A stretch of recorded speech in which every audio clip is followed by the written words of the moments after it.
Alright, we are back with the GSMC Wrestling Laureate podcast. We talk about all the action inside and outside the ring, backstage, curtain calls, rumors, dramas, and updates. We talk about, superstar and active statuses and injury updates. Promotions like WWE to Ring of Honor to TNA to Death Block Professional Wrestling to absolutely any wrestling promotion that's out there. If it makes major news in the world of professional wrestling, we talk about it here on this show 1010%. All right, without further ado, let's jump on into our next segment. We have wrestling power rankings. We got the men's we got the men's top 10. Like I said before, this is kind of like how they ended 2024 and how they're going into 2025. At number 10, we have Zack Sabre Jr., obviously the IWGP World Heavyweight Champion. This guy on AEW, well, when he was with AEW, when I saw him, he was fighting, I thought this was going to be a great way for him to, I thought he was a star before he was a star.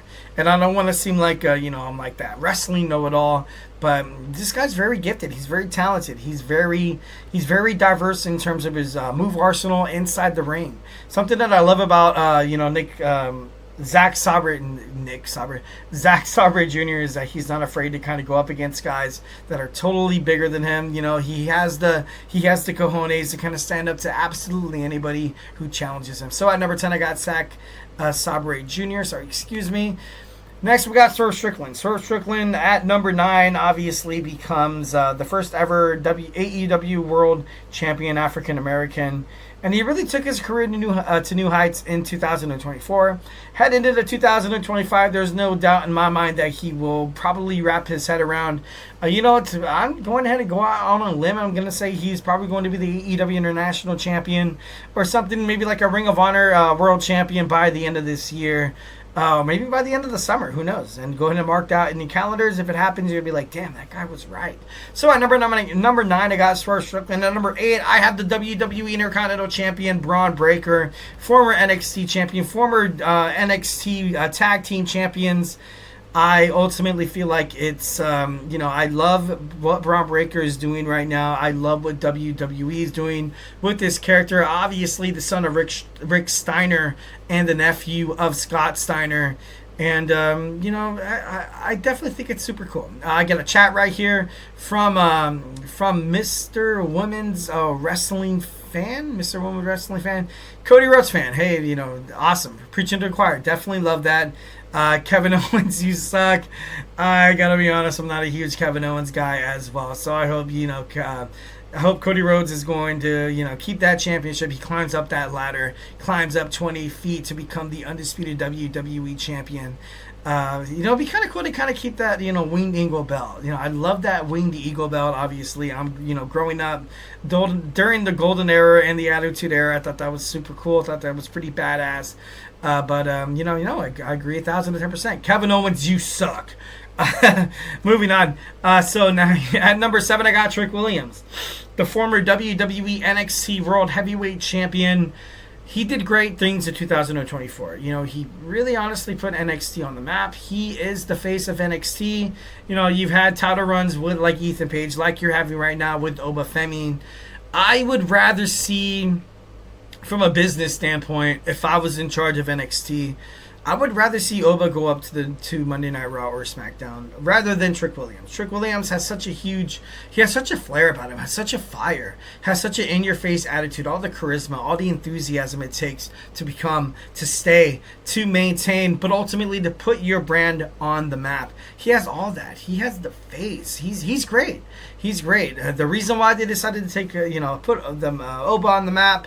Maybe it'll come to fruition, when they kind of do a little, when they have their rematch. But at number 7, I got Trick Williams. At number 6, I got Moose.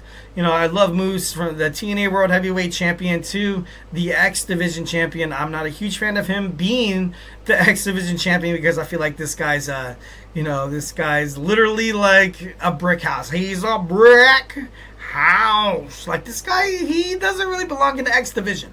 But he deserves a title, I give it to him. I think that's cool and all. But with with Mustafa Ali coming back to TNA, declaring that he signed another contract, Mustafa Ali had the belt for quite some time. But I would rather see people like that go at it. You know, I don't want to see Moose completely beat the crap out of anybody who gets in his way, because that's the perception of it. That's the overall like narrative that, you know, when you see Moose going, you know, he steps into the ring taking on somebody like Ace Austin or something like that. You know, which he did. You know what I mean? But you know, he just looks this over towering, over intimidated, this dominant presence inside the ring. He's a world champion. He's not an X Division champion, so, but you know, obviously throwing some good things his way. At number 5, we got Gunther. What can I really say about this guy, Gunther, except for that he's one of the best WWE superstars right now. The NXT UK champion, the King of the Ring, World's Heavyweight champion, Intercontinental champion at 666 days. I heard on WWE SmackDown that this guy has literally been champion 80% of his career. That's something that's absolutely unfathomable. That's something that's absolutely has not been reached. Gunther right now is definitely, he's one of the best there is, and he's the future of WWE, and WWE absolutely wants to make this guy a star because he's good on the mic. He does great wrestling matches. He cuts good promos. He is a WWE superstar. So at number 5, I got my man Gunther. At number 4, of course, we have Say His Name and He Appears. I believe in Joe Hendry. The TNA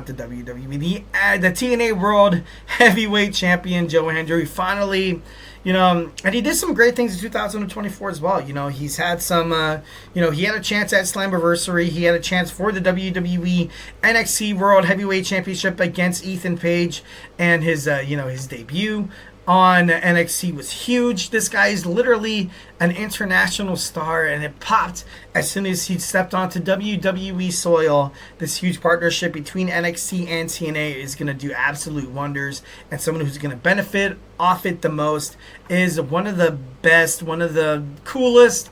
You know, it's cool to believe in Joe Hendry. It's cool.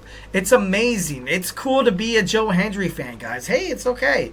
Buy a couple shirts or two, you know. I'm like this close to buying a shirt if I had extra money. But I live in Southern California where, you know, milk costs like $5 a gallon, and it's absolute horrible. It's dog crap. And, I might run for president one of these days. And then my slogan's going to be, I believe in Eric. I'm just kidding. No. Moving on. So at number 5, we have Joe Hendry. At number 4, I have Oba. Longest reigning WWE NXT champion,